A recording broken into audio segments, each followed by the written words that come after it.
y neumonía van como en ese orden, también en orden de frecuencia de las patologías que más frecuentemente observamos nosotros en una emergencia o en una sala de hospitalización. El derrame pleural es una causa, digamos, hasta cierto punto común. Yo diría casi como manifestación de otras patologías. Por ejemplo, como complicación de una neumonía, es muy frecuente. Y como el derrame pleural es como, no es una entidad, no lo quiero menospreciar porque es bastante importante digamos, en lo que nosotros tenemos que aplicar para solucionarlo y todo, pero sí es como una patología, digamos, entre comillas, secundaria A, ¿no? Generalmente. Y para recordar, recuerden ustedes, se sitúan un poquito en anatomía y fisiología por allá, ¿verdad? De cómo es la pleura. Entonces, la pleura está constituida, si recordamos bien, por una pleura visceral y una parietal. Recuerden que está muy en relación lo que es lo anatómico con lo fisiológico, cómo funciona la pleura. La pleura tiene una presión subatmosférica negativa. Si recuerdan, es fundamental en el proceso de la respiración. Es importante recordar, ¿verdad?, que la pleura parietal es la que tiene inervación, la pleura visceral no tiene inervación, que normalmente nosotros, la mayoría de su etiología va a estar relacionada, va a ser torácica o abdominal, ¿verdad?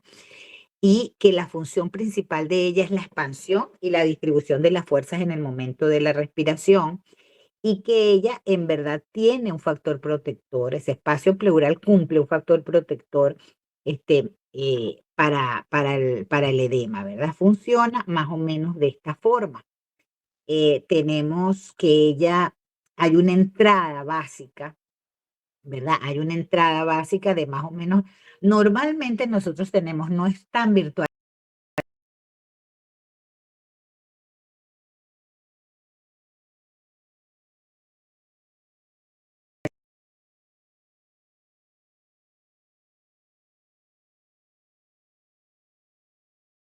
los músculos respiratorios o bueno, el tórax en general.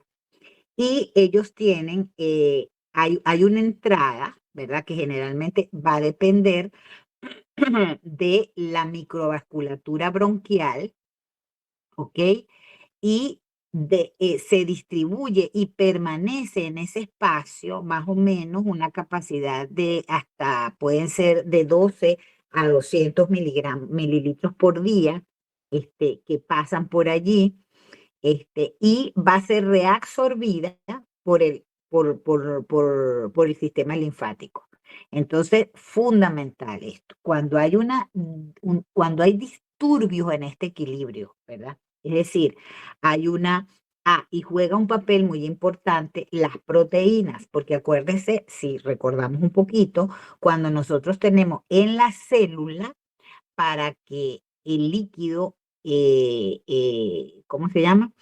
El líquido permanezca estable dentro de la célula o haya equilibrio entre las células y el espacio intersticial, existe una presión hidrostática, si la recuerda, y una presión oncótica, que la presión oncótica, ¿verdad?, hace que el líquido se mantenga y la presión hidrostática saca el líquido fuera. Entonces, teniendo estos dos conceptos, estamos imaginándonos de una vez nuestro espacio pleural con esos dos equilibrios, con esa entrada, ¿verdad?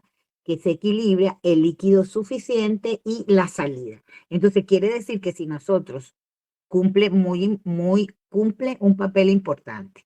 La microvasculatura, tanto bronquial como linfática, ¿verdad? Del pulmón, ¿verdad? La presión, acuérdense, la presión pleural que tenemos nosotros cumple un papel importante, porque dependiendo de esa presión se va a mantener la cantidad de líquido, ¿no? ¿Ok?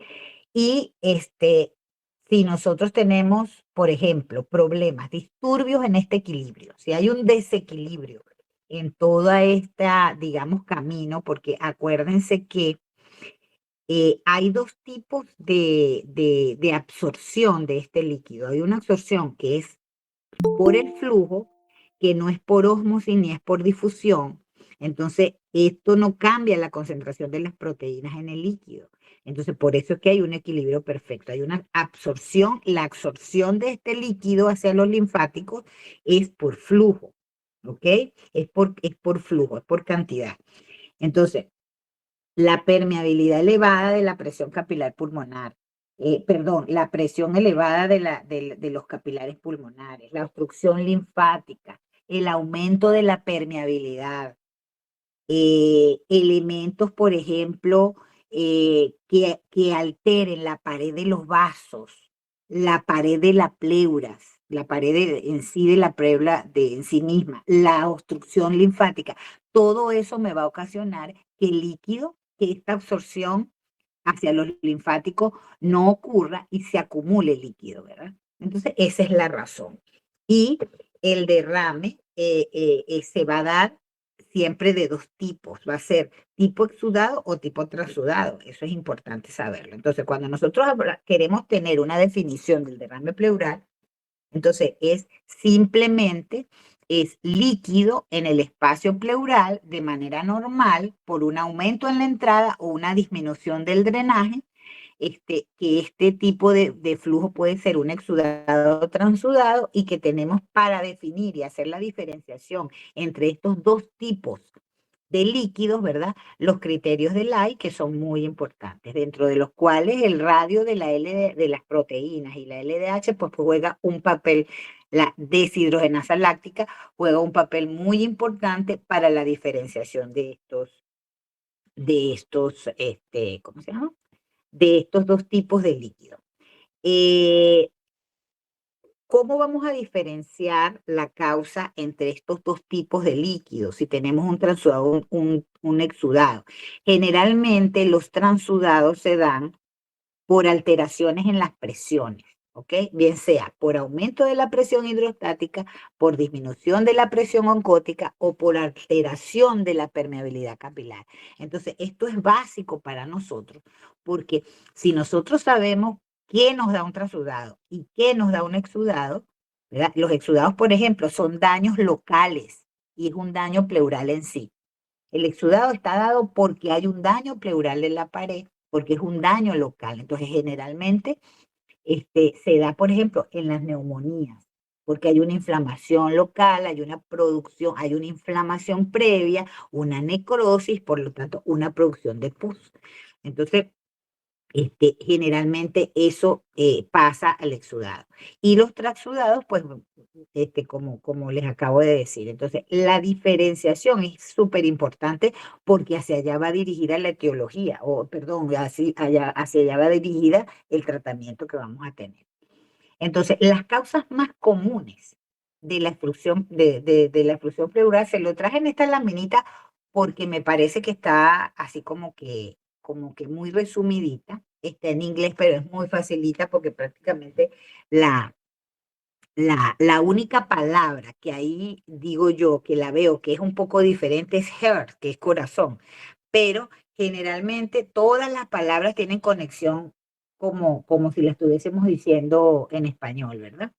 Entonces, fíjense, una de las primeras causas, o diría la causa principal de transudado, está dada por la congestión cardíaca o por la insuficiencia cardíaca, como comúnmente la conocemos.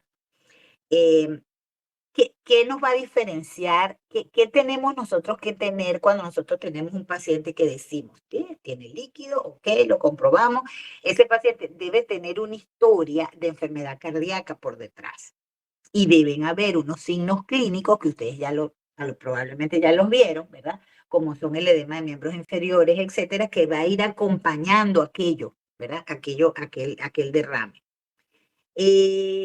Como exudado, uno de los ejemplos principales, diría yo, es en la neumonía bacteriana.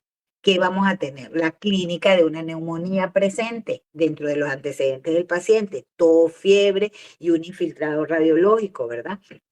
El cáncer El cáncer también es una historia de exudado que generalmente tenemos el antecedente. Bueno, ese paciente tiene un cáncer de mama, que es más frecuente el derrame pleural, uno de los más frecuentes, o tiene un linfoma, es uno de los más frecuentes, ¿verdad? O tiene una masa intratorácica que comprime y esa misma compresión altera la estructura y hace que ese equilibrio que ya vimos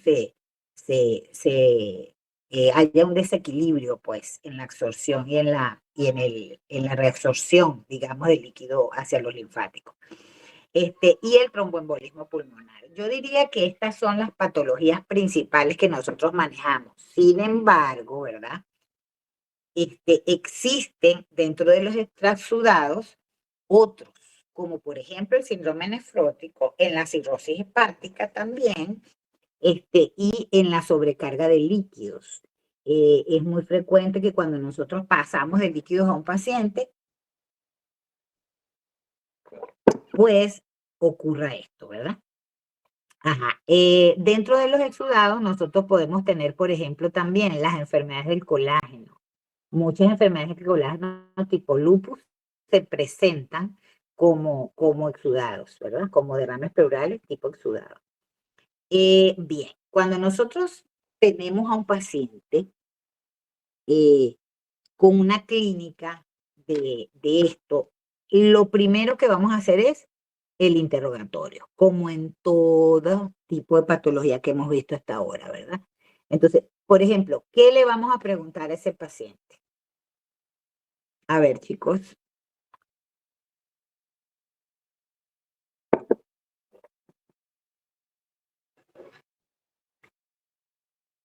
A ver, nos llega un paciente.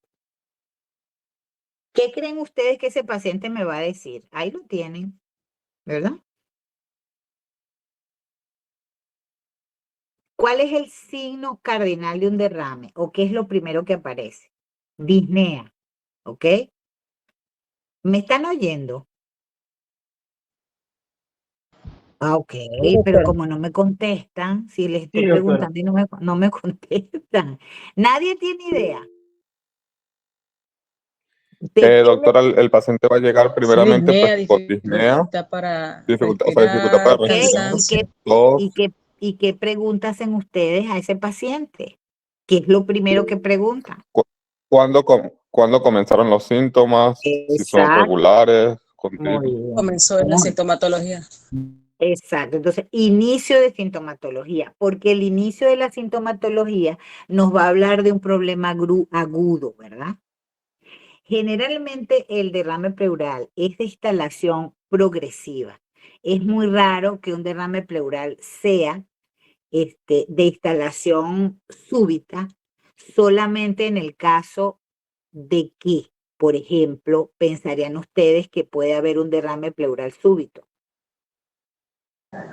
De un traumatismo. De un traumatismo, sí, señor. Entonces, en ese caso, es muy común que nosotros podamos tener un hemotórax, ¿ok? Es decir, haya extravasación, o sea, el derrame sea sanguíneo, sanguinolento, ¿verdad? Sanguíneo, de origen de ese tipo de hemotórax. ¿Por qué? Porque normalmente en un traumatismo puede haber ruptura, ¿verdad? De las costillas y por lo tanto, cuando hay ruptura de una costilla también se rompe el paquete donde va, acuérdense que debajo de las costillas o encima diríamos está el paquete vasculonervioso. Entonces puede haber, ¿cómo se llama? Va a haber, se rompen los vasos y la sangre va a ir hacia el espacio pleural. Entonces, es una forma de hacerlo que es rápida, ¿verdad? Entonces ya tenemos. Entonces, entonces quiere decir que, pero el paciente puede llegarme sin disnea. ¿De Sí, qué? en los derrames de pequeña cuantía. Exacto, entonces quiere decir que el derrame, o sea, que la disnea va a depender de la cantidad de líquido que tengamos. Entonces, de eso va a depender. Entonces, ¿qué es las primeras manifestaciones? Disnea, ¿verdad? Pero cuando la disnea es poca, lo primero que hay es una tos seca, ¿no? Como muy parecida a la tos del fumador. Y dolor torácico.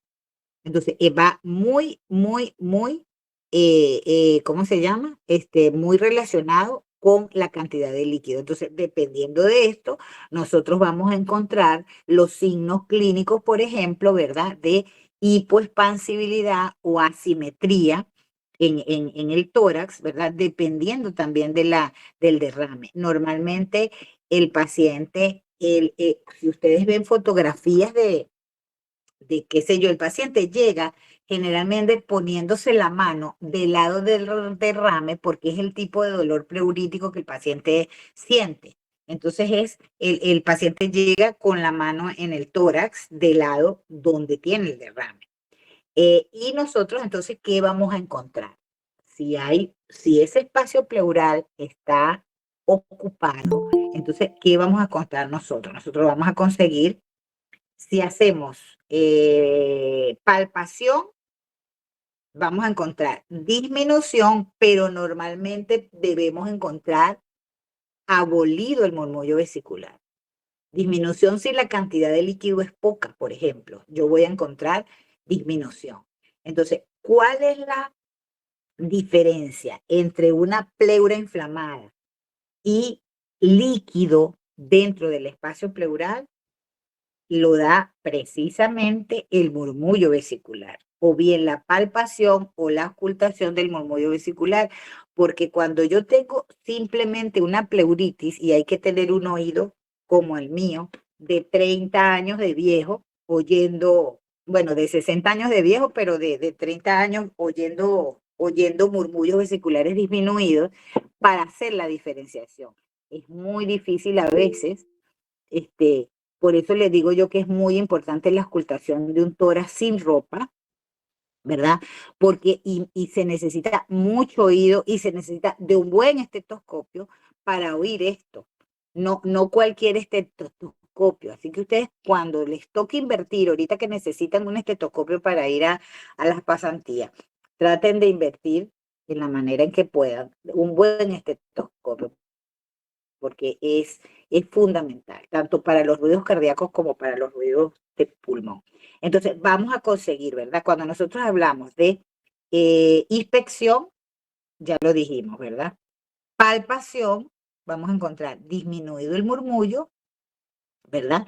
Y vamos a encontrar a la percusión, vamos a encontrar matidez, que sabemos, ¿verdad? Que ponemos nuestra mano, eso lo practicaron, si lo han practicado, eso o no. Sí, doctora, en semiología se vio. Ok, entonces eso es muy importante que lo practiquen entre ustedes, para que ustedes vean qué es lo normal. Entonces, cuando ustedes estén estudiando en grupo, hagan eso. Ese es un consejo que les doy, porque la forma y cuando ustedes tengan oportunidad de ir a una sala de hospitalización, preséntense con el paciente, díganle que ustedes son estudiantes de medicina. Usted me puede ayudar a que yo lo oculte para yo aprender. Eso lo hice yo mucho, toda mi vida, desde que yo llegué a pasantía, fui así, metida, porque ese instinto se logra con la experiencia. O sea, mientras usted más oculte, más experiencia va a tener. ¿Y quiénes le dan a usted la experiencia? Los pacientes. Más nada, ¿verdad? Entonces, hacer la normalidad, agarren a su papá, a su mamá, a su hermanito, a su tía, a su tío, a los vecinos, a todos ocúltenlo. Y pónganse a practicar eso porque es muy importante. Pónganse a practicar la percusión, porque el soltar la mano en la percusión es importante. Y fíjese, algo que nos diferencia a nosotros del resto de los médicos del mundo es que nosotros todavía le ponemos las manos a los pacientes encima. Cuando ustedes oyen, la mayoría de la gente, ahorita que alguien tiene un familiar, un amigo que ha migrado, ¿qué les van a decir? La primera queja es esa: no me tocan los médicos. Entonces, primero, pues no tocamos porque tenemos la necesidad, porque no tenemos toda la tecnología disponible en el resto de los países, ¿verdad? Probablemente. Entonces, pero así tengamos la tecnología, no nos acostumbremos a hacer solamente, a esperar tener una tomografía para tener un diagnóstico. No puede ser. Le tenemos que tocar a los pacientes. Entonces, nosotros vamos en cuanto a la egofonía, es como cuando usted, como usted se pone la mano en el cuello como si se estuviese ahorcando. Más o menos ese es el tono que se oye del líquido cuando el espacio pleural está ocupado. Y es importante también practicarlo cuando uno tiene un derrame pleural. Entonces, es importante. Entonces, vamos a encontrar síntomas, que ya los dije, disnea y tos en ese orden, ¿verdad?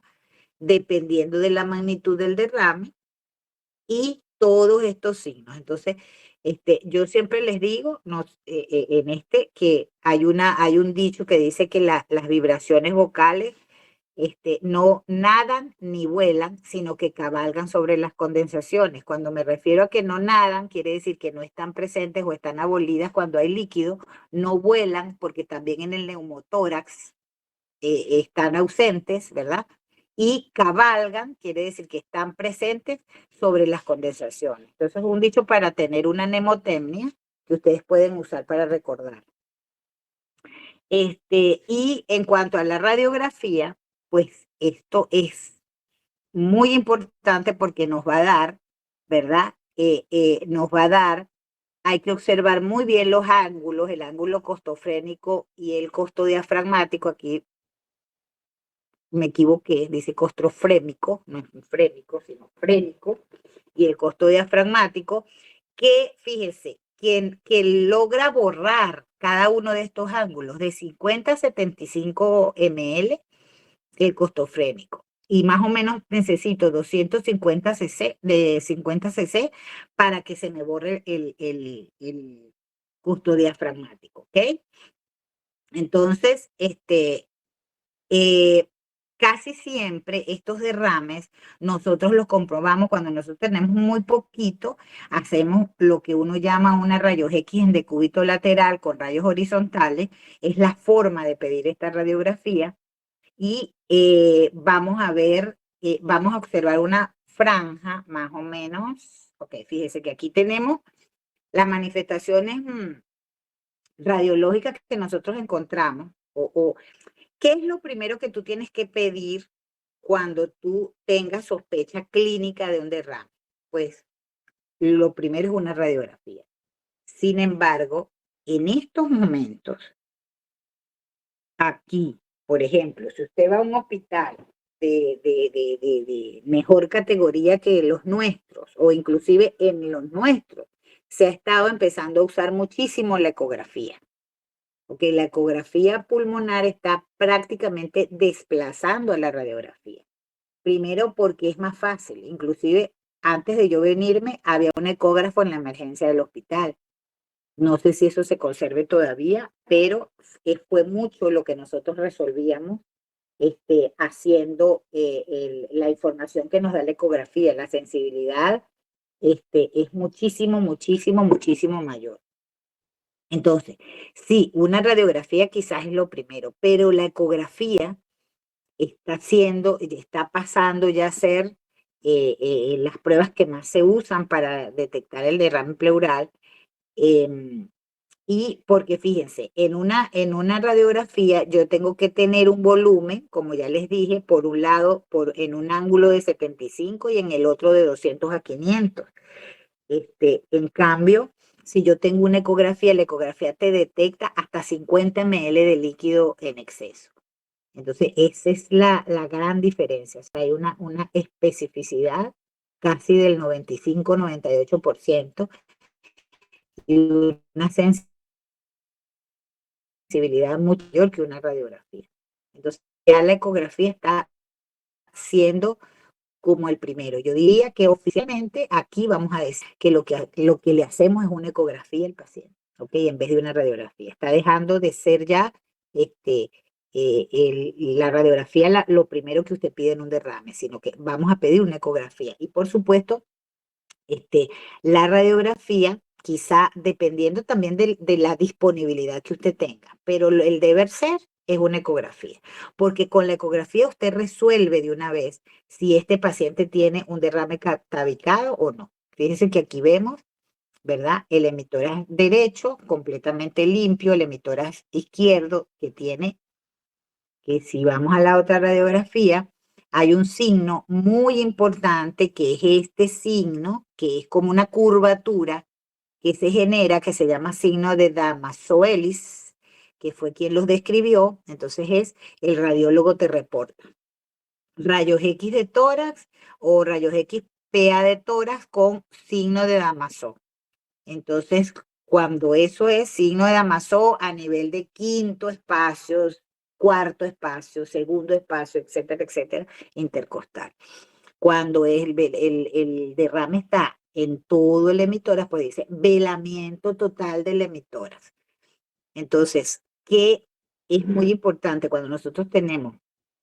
Porque fíjese que en la medida que hace el líquido con todo el mediastino, lo desplaza. Entonces, uno de los signos radiológicos es, dependiendo de la magnitud, desplazamiento del mediastino hacia el lado contralateral, ¿verdad? Eso nos da ¿cómo se llama? Una diferenciación entre si esto que hay aquí es líquido o es masa, por ejemplo. Necesitamos saber, porque si yo tengo un velamiento completo, muchas veces yo no sé, o son las dos cosas. ¿Ok? Entonces es diferente cuando hay una retracción del mediastino hacia el lado ipsilateral o una, ¿verdad? Retracción del mediastino hacia el lado contralateral. ¿Ok? Quiere decir que hay algo que está alando del mismo lado o hay algo que está empujando hacia el otro lado. Entonces, el signo de Damaso es súper importante para nosotros. Generalmente, por supuesto, cuando también otra de las descripciones que hay en la radiografía es en base derecha, borramiento del hemidiafragma que corresponde, entonces lo que les decía, el borramiento está en quinto espacio intercostal o está dependiendo del espacio intercostal donde te vea el borramiento. Quiere decir, entonces, ¿qué tenemos nosotros que pedir, verdad? Para diferenciar, porque muchas veces cuando el líquido es más o menos de 200 ml, vamos a tener que a veces tenemos dudas si hay líquido o no, ¿ok? En una radiografía, ¿será líquido o no será líquido? Suponte que el paciente que eso esté acompañado, que sea una neumonía, esté acompañado de crepitantes, y los crepitantes no nos dejan, como hay la combinación del líquido con infiltración del parénquima o con condensación, muchas veces lo que hay es una disminución del murmullo y no necesariamente a veces se confunde. Entonces, nosotros debemos pedir, se lo repito por segunda vez, cuando queremos diferenciar si hay o no derrame, ¿qué debemos pedir? Rayos X de tórax en decúbito lateral con rayos horizontales. ¿Ok? Entonces, eso anótenlo, escríbanlo, si tienen donde anotar, porque no lo tengo en ninguna diapositiva, y es muy importante que lo sepan.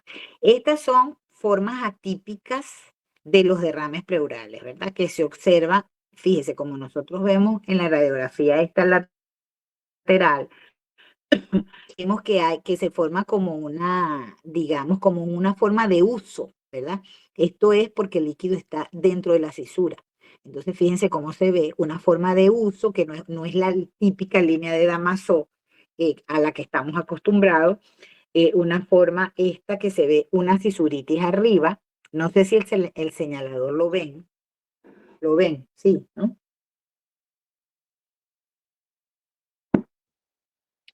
No, esto aquí, si la rayo, sí. Esto que está aquí.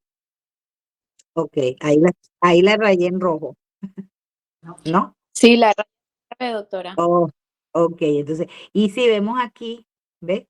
Esta forma de uso es la que le digo del lado lateral, ¿verdad? Que no es más que la cisura llena de líquido, ¿verdad? Y esto que está aquí es una cisuritis en menor cuantía, y esto es el derrame pleural que aquí muchos radiólogos le llaman el lomo del camello, o ¿cómo se llama? En lomo de cabello, bueno, de camello, perdón, no de cabello, sino de camello, por la forma, ¿verdad? Pero en realidad es líquido. Entonces, en esta forma, tú dudas mucho si eso es un líquido, si eso es líquido o no. Muchas veces este derrame está acompañado de masa y por eso es que hace este tipo ¿cómo se llama? De imagen, pues, ¿ok? En la radiología. Ok. Entonces, también tenemos los casos de el derrame subpulmonar. Fíjese que es una cosa sumamente difícil a veces de detectar. Simplemente quizás notamos más elevación, pero sí notamos que hay como cierto grosor aquí donde ustedes ven las flechas rojas, ¿verdad? Y donde muchas veces el derrame pleural derecho acompañado, pero este sería un derrame bilateral. Tenemos un derrame subpulmonar izquierdo y un derrame, fíjense, derecho, aquí donde le estoy rayando, está un poquito borrado, ambos en mi diafragma, ¿verdad? Ambos ángulos de ambos, de ambos ángulos están borrados. Entonces, fíjense cómo se ve. ¿Okay? Esta es la misma, el derrame subpulmonar que se ve en una placa AP, ¿verdad? Entonces, es una fórmula de ver. También hay generalmente está la cúpula gástrica un poco elevada, pero es precisamente por eso, porque aquí hay líquido. Entonces, la mejor forma de hacer esta diferenciación es con una ecografía. ¿Ok? Y esta es la placa que nosotros pedimos, simplemente cómo se hace una radiografía en decúbito lateral con rayos horizontales. Bueno, nosotros mandamos a acostar al paciente del lado del derrame, ¿verdad? En decúbito lateral. Si el derrame está derecho, pues del lado derecho, sobre su lado derecho, y lo mandamos a tener 20 minutos acostado en una camilla. Y así va a pasar a la sala ¿cómo se llama? De radiología, para hacer la radiografía. O sea, el paciente no se para, sino que se queda ahí esperando, ¿verdad? Ver esta línea que simplemente hace el líquido, ¿verdad? Entonces ahí comprobamos, bueno, si es líquido, ¿ok? O no es líquido. Bueno, y en los estudios ecográficos, como le dije, es un procedimiento primero que no es invasivo, es un procedimiento de súper bajo costo, se puede hacer en la cama del paciente, es un estudio, como le digo aquí, subutilizado, pero fíjense, 100%, me peleé ahora, 100% de sensibilidad y 99.7% de especificidad. Y te detecta, fíjate, hasta 5 ml. O sea que fíjense la sensibilidad. Y bueno, en verdad, pues esto ya es un poco como más difícil de ver que en la radiografía, es menos común que uno lo ve, pero es hasta muy fácil, no es hasta difícil ver esto, así uno no tenga mucho conocimiento de esto. Otra ventaja de la ecografía es que muchos de los derrames, sobre todo los empiemas, suelen tabicarse, o sea, suelen tener como tabiques, porque es fibrina que se adosa a ambos lados de la pleura y hacen estas imágenes. Entonces, eso se puede ver perfectamente en la radiografía. Es muy importante detectar, fíjese, porque inclusive esto nos habla hasta de diferenciación de las etiologías neoplásicas de los derrames. Por ejemplo, fíjese, va a haber engrosamiento pleural de más de 1 centímetro, hay como estos patrones ecográficos, hay una nodularidad en la pleura, ¿verdad? Que se ven los nódulos, ¿verdad? Que estoy aquí señalando, ¿verdad? Se ven los nódulos, ¿ves? Aquí hay otro. Aquí hay otro. Entonces es nodularidad pleural y engrosamiento del diafragma de este que vemos acá de por lo menos más de 7 milímetros.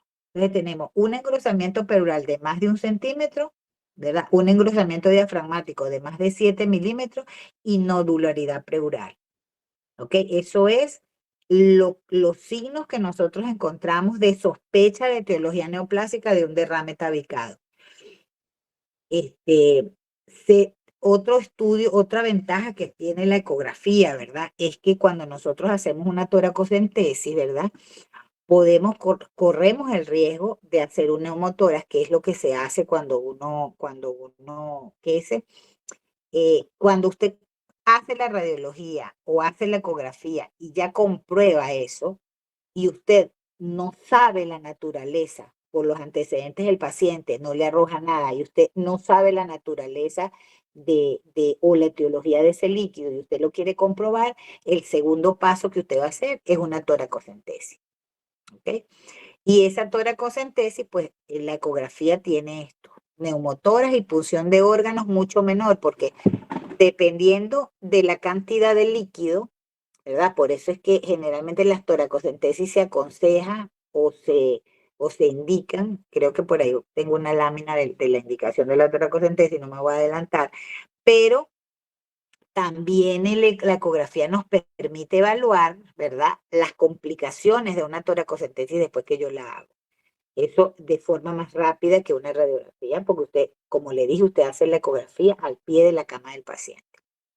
¿Cuándo hacemos nosotros una tomografía? Bueno, ya la tomografía con contraste es una prueba esencial en la investigación de todo derrame pleural que no está diagnosticado, como dice ahí. Entonces nos va a dar una amplia de cómo está la pleura, de cómo está el parénquima, de cómo está el mediastino. Nos da las diferenciaciones entre los diferentes tipos de complicaciones, si hay un absceso pulmonar, si es simplemente un empiema. Y bueno, y esta es la diferenciación en ángulo agudo en los accesos y en ángulo obtuso en los empiemas, la forma en que se ve o se considera el grosor de la pared. ¿Ok? Para diferenciar, son como trucos. Ok, otros estudios que nosotros hacemos, también está recomendado que es la emisión de positrones, sobre todo en los pacientes con cáncer. La mayor utilidad se centra en en los derrames malignos, donde la especificidad es muy buena. Está la resonancia magnética, pero ya es una técnica, yo diría, más sofisticada. Y ya es cuando nosotros estamos estudiando, por ejemplo, una patología neoplásica, hacer la diferenciación entre si es neoplásica o no. Y para demostrar muchas veces si hay infiltración tumoral, se usa la resonancia, infiltración de la pared del tórax en los casos de derrame maligno. Cuando hacemos una broncoscopia, está indicada cuando ese derrame pleural nosotros sospechamos de que existen síntomas, por ejemplo, con hemoptisis, hay cambios en la tos, hay cambios en la expectoración, y nosotros tenemos como sospecha, tanto en la radiología como en el eco, que haya nódulos o masas y que haya signos de obstrucción bronquial. Entonces, porque estemos sospechando que hay un tumor, entonces hacemos una broncoscopia.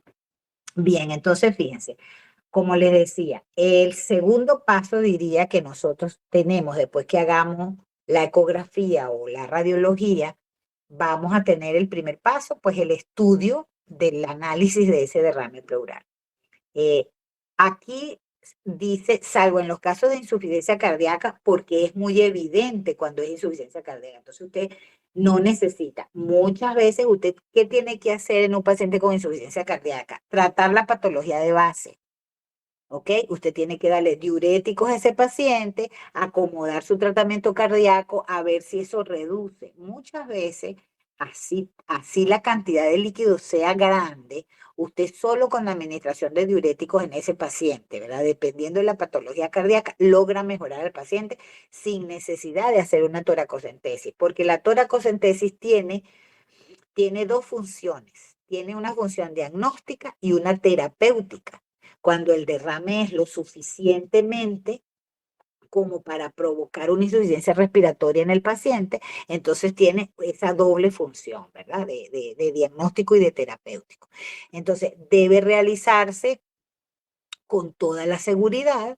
Para eso es muy importante, por ejemplo, ¿en qué caso, si usted tiene un derrame, por ejemplo, un derrame en una neumonía, que sea un derrame paraneumónico, usted se derrame, si usted tiene más de 1 centímetro de separación de borramiento, como en el caso de la figura acá, ¿verdad?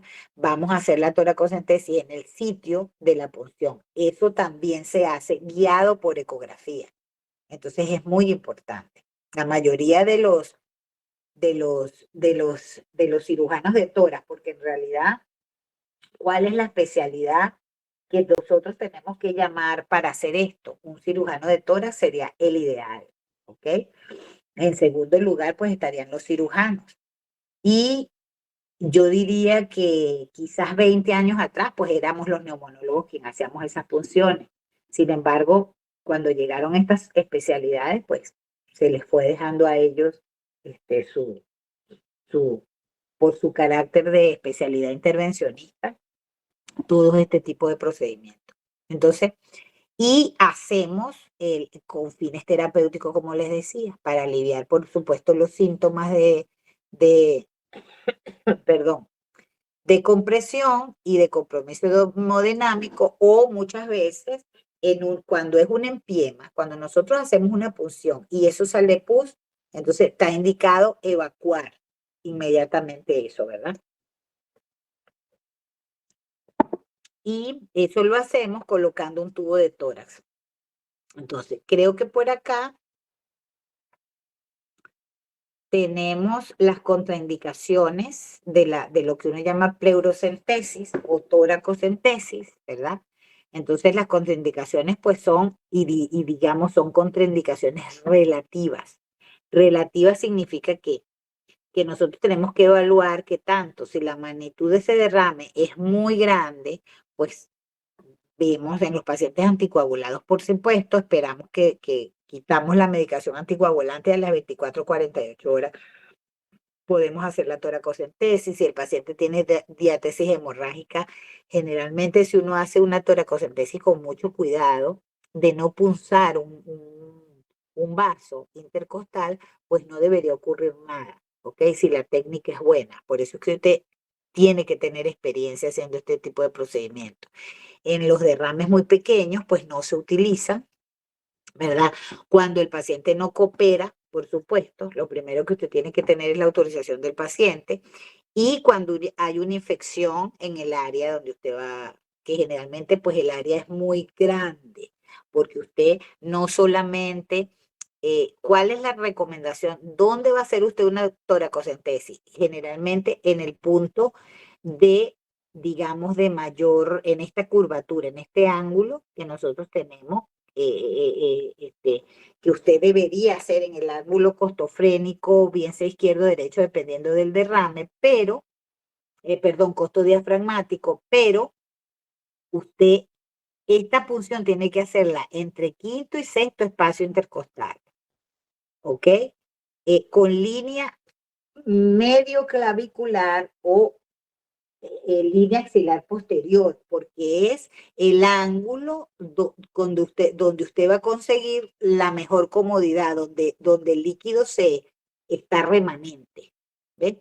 Se supone que es el posterior, pero ¿cuál es de verdad el punto donde usted va a hacer una toracocentesis? En el área de mayor matidez a la percusión. Entonces, esa de verdad es la indicación, en el área de mayor matidez, ¿ok? Pero generalmente esa área de mayor matidez va a estar dada, ¿verdad? Entre quinto y sexto espacio intercostal con línea axilar media o posterior, ¿ok? Porque aquí muchas veces, pues corremos el riesgo de punzar hígado, ¿verdad? Generalmente si el lado es derecho, o bajo si el lado es izquierdo.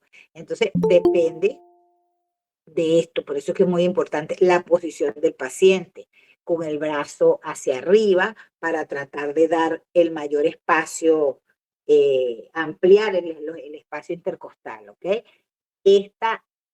¿Con qué finalidad usted hace una toracocentesis? No recuerdo. Okay. Bueno, pues aquí está descrita la técnica, no se ve muy bien, me imagino, pero si usted se acerca, la lee, amplía la broma, la ve bien.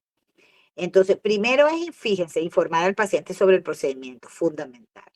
Conocer cuáles son los signos vitales, monitorizar al paciente, posicionar al paciente, Fíjese, si el paciente puede sentarse, pues usted lo va a hacer sentado. Si el paciente no se puede sentar por cualquier circunstancia, pues usted va a poner ese paciente en una cama de estas que usted pueda subir y lo va a poner pues lo mayor sentado posible dependiendo de la cama, ¿verdad?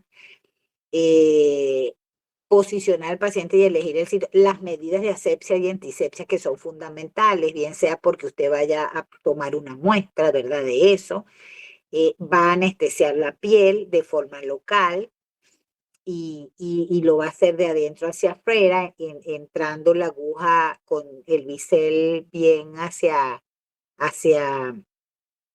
el lado lateral, no anterior ni posterior, sino hacia el lateral, que le quede el bisel, y usted va a ir entrando, ¿verdad? En el lado, si nosotros tenemos las dos costillas, en el borde superior de la costilla inferior, ¿verdad? Porque si usted tiene el espacio intercostal en el borde superior, en el borde inferior de la costilla superior, va a estar el paquete vasculonervioso. Entonces usted tiene que hacerlo en el borde superior de la costilla inferior, si estamos hablando del espacio intercostal, ¿verdad? Ahí va a ser el sitio de punción. Y se avanza haciendo aspiraciones simultáneas, ¿verdad? Usted debe tener conectada una jeringa por lo menos de 50 ml con una llave de 3 vías para que eso le permita tener más seguridad y no vaya a causar un neumotórax entrando aire al sistema. Y se va a ir evacuando el líquido dependiendo de la cantidad, de más o menos 1000 cc en 1000 cc para evitar el edema post-expansión, ¿verdad? Se producen edemas agudos cuando la expansión pulmonar es muy rápida. Se producen edemas agudos de pulmón como complicación. Entonces, se termina el drenaje, se retira el troca y se coloca un vendaje compresivo y siempre es muy importante vigilar al paciente por lo menos las 24 horas. Entonces, ¿alguna pregunta de la técnica de la toracocentesis? ¿Hasta aquí?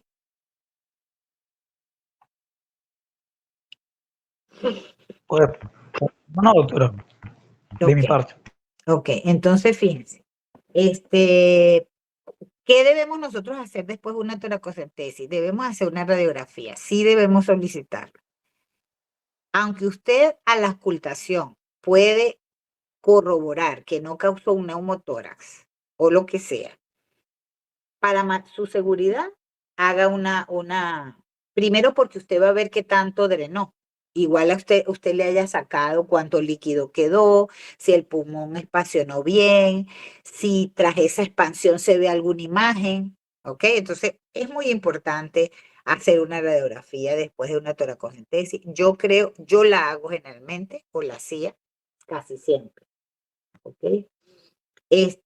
¿Cuáles son las contraindicaciones? Como dijimos, no hay contraindicaciones absolutas, solamente relativas, dependiendo. Ahí están, ahí las ven.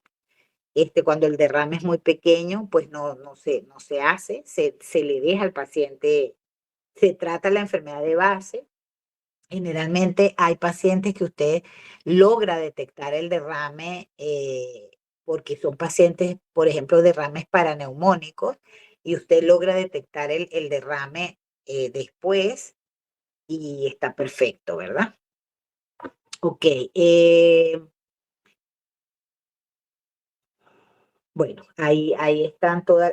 Si ha habido una reacción vagal, que generalmente las reacciones vagales tienen mucho que ver con qué tan nervioso o no es el paciente, puede ocurrir si usted cuando coloca el trocar, toca el paquete vasculonervioso, puede haber una reacción vagal, dependiendo, por eso es que es muy importante la técnica de la toracocentesis. Entonces, nosotros vamos a tener un aspecto macroscópico del líquido que nos va a indicar la sospecha o frecuencia, ¿verdad? Y aquí está, dependiendo, fíjese que están todos los que podemos nosotros ver y que podemos sospechar nosotros, dependiendo de la coloración.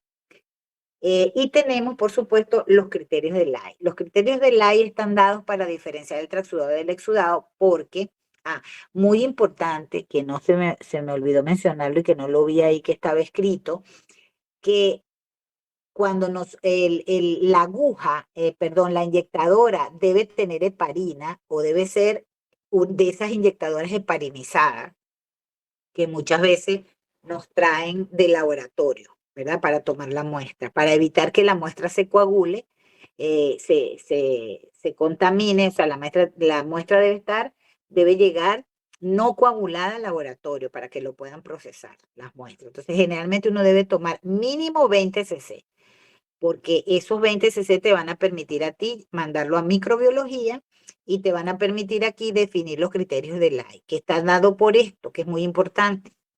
La relación líquido-pleural, proteínas líquido-pleural sangre debe ser mayor de 0,5, eso lo define usted como un exudado.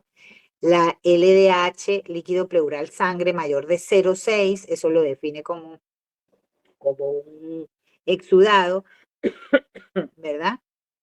O el valor absoluto mayor de 132, en nuestro medio se usa mayor de 200 de la deshidrogenasa láctica, ¿verdad? Y vamos a hacer el análisis de pH y glucosa de ese líquido. Cuando el pH es ácido, es indicativo de exudado. Creo que por ahí tengo una laminita de la diferenciación entre los dos. Por supuesto, si existen los factores de riesgo, vamos nosotros a dar todo esto se puede analizar en el líquido, la amilasa, los anticuerpos antinucleares, los triglicéridos, para ver descartar si tenemos el antecedente de trauma o quilotórax, etcétera. Pero por supuesto, el análisis de la citología, el recuento de blancos dentro del líquido, la presencia de hematócrito que nos va a dar a nosotros si ese líquido es sangre o no, o hay sangre o es sanguinolento o no. Bueno, aquí está la glucosa, aquí están las interpretaciones. Entonces, fíjese por cada una. Si es menor de 60, es compatible con esto, con derrame paraneumónico, neoplasia, tuberculosis, artritis reumatoide, todo esto me puede dar una glucosa menor de 60 y ya ir definiendo, ¿verdad? Quiere decir que si nosotros sospechamos de un derrame paraneumónico versus una neoplasia, tenemos que ir haciendo diferenciación clínica del interrogatorio, no es todo por el líquido, no. Nosotros vamos ese paciente tiene el antecedente de un cáncer de mama, ok, ¿cuál es nuestra primera sospecha? Eso, hacia allá enfilamos nuestro diagnóstico, ¿verdad? Ese paciente recibió tratamiento anti-TBC o tuvo una tuberculosis ganglionar o tuvo una tuberculosis o tiene una tuberculosis, vamos enfilado a hacer un BK y un cultivo del líquido pleural, etcétera, etcétera, ¿ok? Dependiendo de todo. Y ya les dije, el pH menor, un pH muy ácido, empiema, derrame paraneumónico y todo esto que está acá. Sobre todo, quiero que estén pendientes de estas, ¿verdad? Que son nuestras principales etiologías. La amilasa, si es superior al límite normal, pensamos en una pancreatitis aguda, ¿ok? Los eritrocitos nos van a decir, ¿verdad? Si nosotros estamos, dependiendo del hematócrito, si estamos ante un hemotórax, si estamos ante un trauma, si estamos ante un tromboembolismo, ante una neoplasia. Los linfocitos, la celularidad, predominio de linfocitos nos habla de cualquiera de estas patologías, ojo con la tuberculosis. Y bien, y todo esto es un resumen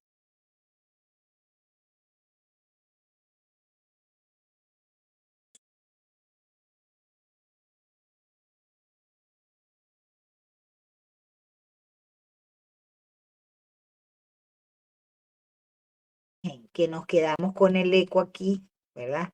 El líquido pleural, el eco en primer lugar, rayos X en segundo. Y nosotros vamos a queremos definir esta etiología. Si todo esto a nosotros no nos ha dado nada, nosotros tenemos que llegar a una biopsia de pleura, ¿ok? Y hacer, por supuesto, el seguimiento de estos pacientes. Entonces, todo esto que les puse aquí son algoritmos para saber qué vamos a hacer si en el caso de de que sea un paciente con una afección cardíaca, si no, ¿verdad? Si el derrame es asimétrico, si no, si hay dolor o no, si hay fiebre o no. Esta es la continuación del otro. Vamos, al final, si nosotros, fíjese, por esta vía, si ese paciente tiene un transudado y ese transudado va dirigido a que sea una insuficiencia cardíaca, un síndrome nefrótico, cualquiera de las complicaciones que me producen a mí un transudado, no necesariamente tengo que hacer una toracocentesis. Sin embargo, si yo tengo todavía, porque fíjese, pongo diuréticos y observo, ¿verdad? Pero si el derrame persiste a los 3 días, pues igualito ese paciente va a terminar en una toracocentesis. De resto, si ese paciente, ¿verdad? Como vimos aquí, el derrame es asimétrico, hay dolor y hay fiebre, sí vamos a hacer una toracocentesis igual, ¿verdad? Vamos a hacer una toracocentesis. Y la relación proteínas líquido pleural me va a hacer la diferenciación entre los diferentes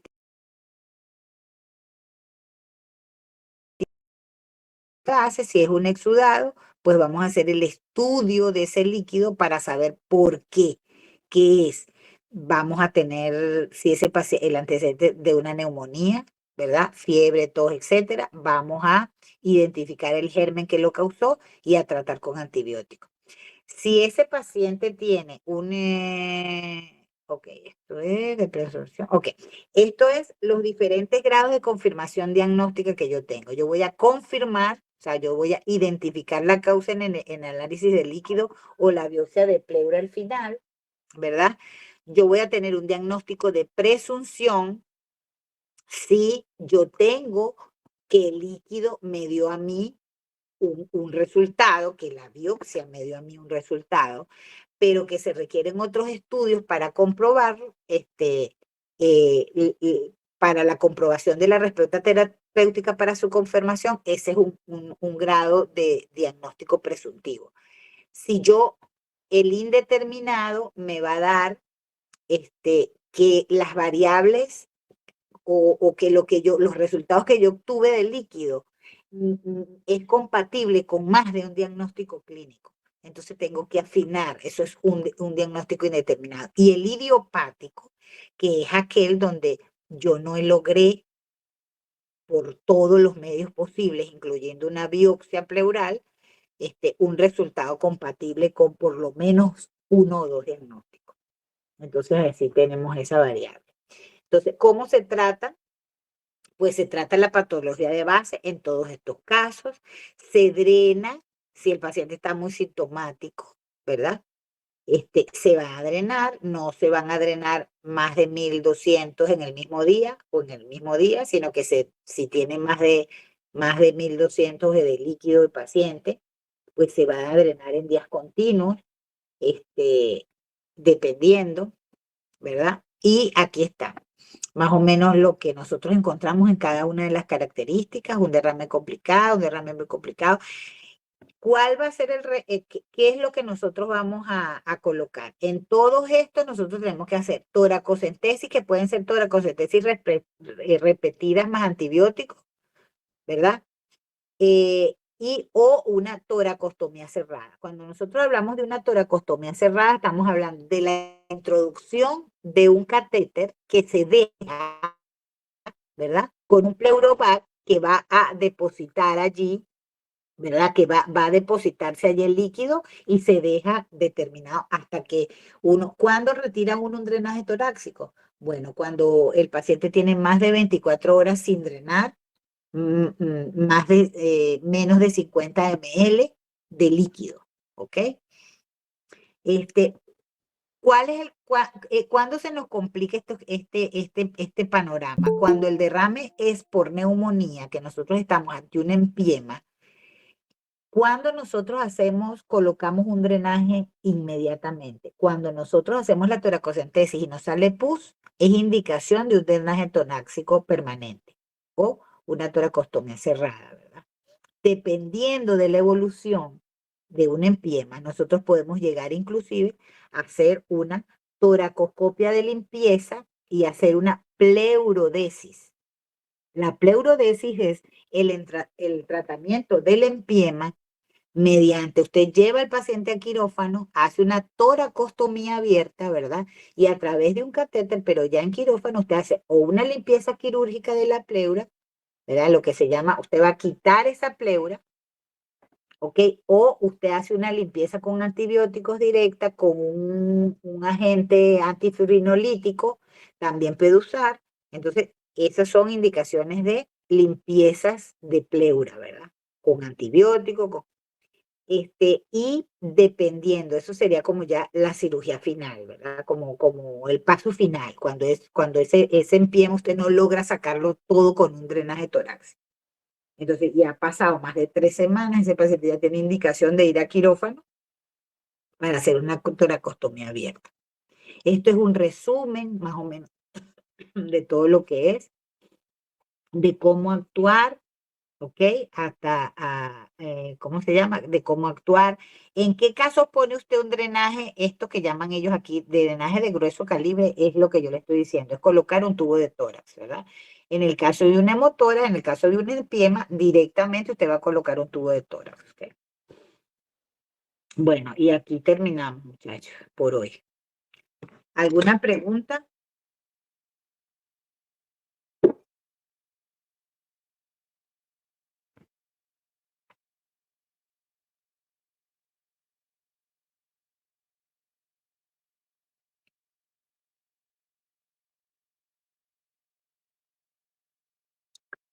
Bueno, entonces, ay, no sé cómo llegar hasta, no sé cómo ir de vuelta a la.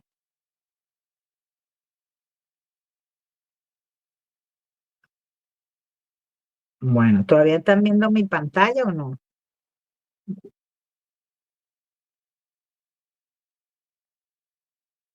Allá ya va, aquí. Es que para volver, es que no sé por qué no.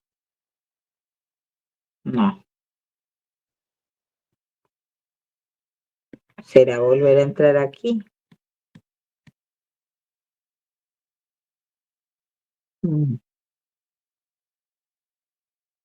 No sé por qué no me pude volver después de aquí ya estoy, creo. Sí. Ahí me ven. Ah, ok, sorry. No sé qué hacer, bueno, no sé dónde, no sé ni dónde tengo Google, mira aquí, porque lo tengo, es como un calendar, no sé, bueno. Bueno, no nos miramos. Simplemente entonces quedamos así. Fíjate que no estamos tan agotados, quedó todo entendido porque no preguntaron. Voy a tratar, yo no sé si ya les compartí la clase de tuberculosis. Sí,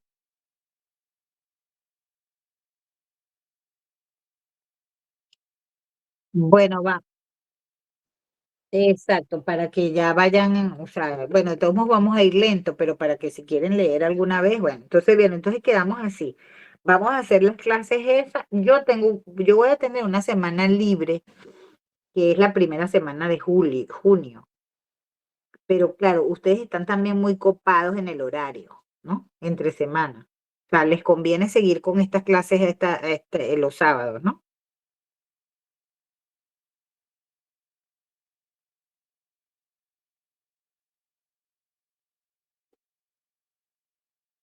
Ok.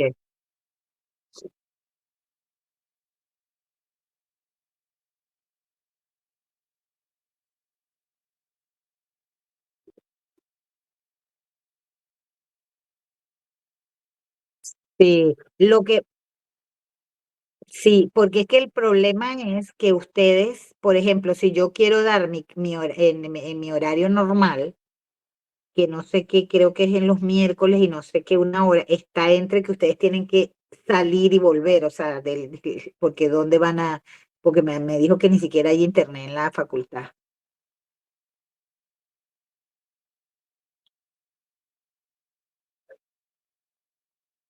Claro. Porque fíjense, yo una vez daba las clases en la facultad porque había internet. En un año yo di las clases ahí. Inclusive teníamos hasta una pantalla, imagínate, los muchachos buscaron hasta una pantalla y ahí veíamos una pantalla, no sé cómo hicieron una conexión y en una pantalla y me veían a mí en la pantalla como si estuviesen viendo ahí. Perfecto, pero claro, yo sé que la logística ahorita no es la misma en la universidad. Entonces, bueno, quedamos así, muchachos. Quedamos así y ya quedamos entonces que vamos a hacer un solo examen. Va a seguir así el mismo método que les dije. Yo voy a ir pensando bien cómo lo voy a hacer y se lo expongo, lo practicamos y quedamos pendientes. Y ya sé que tengo bastante tiempo, entonces no nos apuremos con las clases, ¿ok?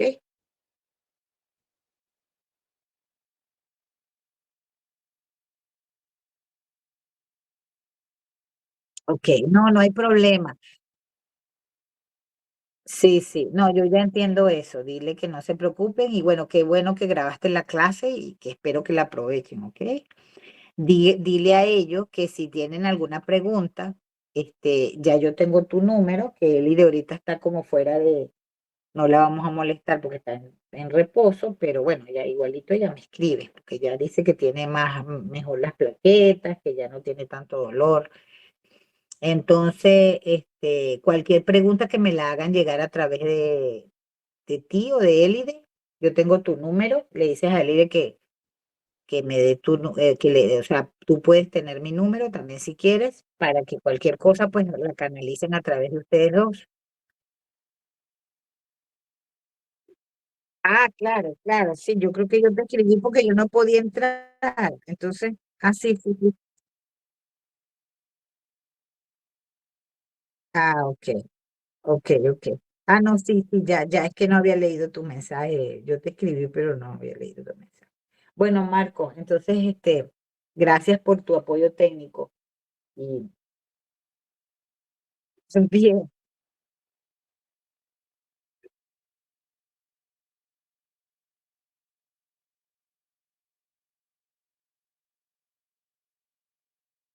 Ah, perfecto, perfecto. Bueno, ujú.